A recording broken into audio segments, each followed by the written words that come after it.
time for another episode of The Get Up. What's The Get Up? The Get Up is a slingshot.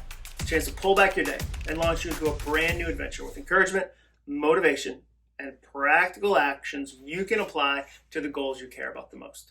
I'm a public speaker. I speak professionally for a living. That's my job. And oftentimes people come up to me and say, I don't know how you do it. I'm so afraid of public speaking. I'm terrified of public speaking. I mean, it's one of our greatest fears as humans. We're afraid of public speaking. And I always tell people, you're really not. You're not afraid of public speaking. In fact, you did it all today. Today, you probably talked to somebody. You're not afraid of public speaking. You're afraid of looking foolish. You're afraid of being embarrassed up on stage or saying the wrong things or having people laugh at the wrong things. That's what we're really afraid of, especially when it comes to learning something new. We'd rather look like the expert. We'd rather look like we know what we're doing. We're not afraid of the new thing, really. We're not afraid of change, for instance. We're afraid of looking foolish. And to fix that, I think there's a really simple thing you can do. I think you need to change your mindset. I think you need to be a tourist. That's the mindset you need to have. Be a tourist. Think about that. What do tourists have in common? Tourists, people that travel, go to lands they've never been to, what do they have in common? Number one, they ask a lot of questions. They're not afraid to ask questions. They're not afraid to raise their hand and say, hey, I don't know where I'm going. Can you help? Last year, Nashville hosted the NFL draft, and people there asked lots of questions. And they weren't afraid to. They would say, okay, I'm a Cleveland Browns fan. I've never been to Nashville. Where's this bar? Where's the river? Where's the highway? Where's my hotel? They weren't afraid to ask a question.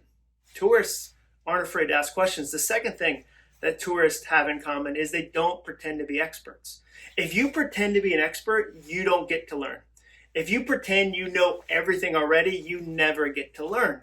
And tourists don't pretend to be experts. If I've never been to France, I'm not an expert on France. I'm not.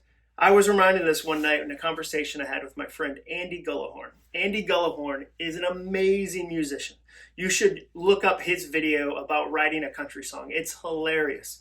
And one night we were talking and he said he's really into badminton. And I said, okay, wow, that's unique. I've never even played badminton. I said, I'd love to come play with you someday, but I won't be very good. And he said, yeah, nobody's good at things they've never done.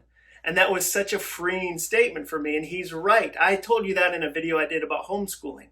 There's a lot of parents right now that feel this tremendous pressure to be amazing at homeschooling their kids. And I keep telling them, you're going to suck at it. And you should. You've never done it before. You're probably terrible at hang gliding too. You're probably terrible at a lot of things you've never tried before. Why do you think you have to be amazing at it? Don't pretend to be an expert. The third thing a tourist does, tourists ask experts for help. They're not afraid to reach out to an expert and say, hey, can you guide me? Can you show me? They'll talk to an expert. I remember one summer we went to Martha's Vineyard and we stayed on Martha's Vineyard with my family for a week and we Airbnb'd a house there. And I asked the owner of the house, hey, what's your favorite beach? Because Martha's Vineyard, if you've never been, is massive. It's this big. I don't know nautical miles, but it's at least this big. And I said, what's your favorite beach? And she said, oh, Tajmu. She said, unless I tell you how to get there, you'll never find it. And she was right. It was one of those beaches that was down a dirt road and then down another dirt road, like the kind of dirt road that you're like, we're going to get shot on this dirt road. Like this definitely ends in a meth lab. Like you feel like you're on somebody's driveway. And we drove into the woods deeper, deeper, deeper. And then all of a sudden it opened up.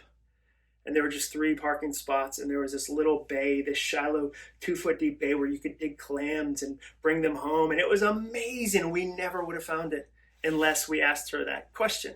And the fourth thing that tourists do, tourists make mistakes. They do. And they don't beat themselves up. I'm going to get on the wrong subway. I'm going to go the wrong direction. I'm probably going to get lost. I might not pick the absolute best restaurant. I'm going to pick the one I found. They make mistakes and they don't beat themselves up. And the fifth thing they do is they have fun. They have fun when they travel. They have fun when they try new things. And I think if you did that, if you looked at the new thing you have to do, maybe it's a new role at work, maybe it's a new conversation that you need to have, maybe it's a new skill you need to pick up, maybe it's something happening in your neighborhood that's new and feels uncomfortable. If you stop for a second and say, okay, wait. I'm going to be a tourist. I'm going to look at this new situation with a new set of eyes, with a new mindset and say, I'm a tourist. What would a tourist do in this moment? Thanks for watching today's episode of The Get Up. Please make sure you hit that like button and subscribe. I'll keep making these as long as you keep watching them.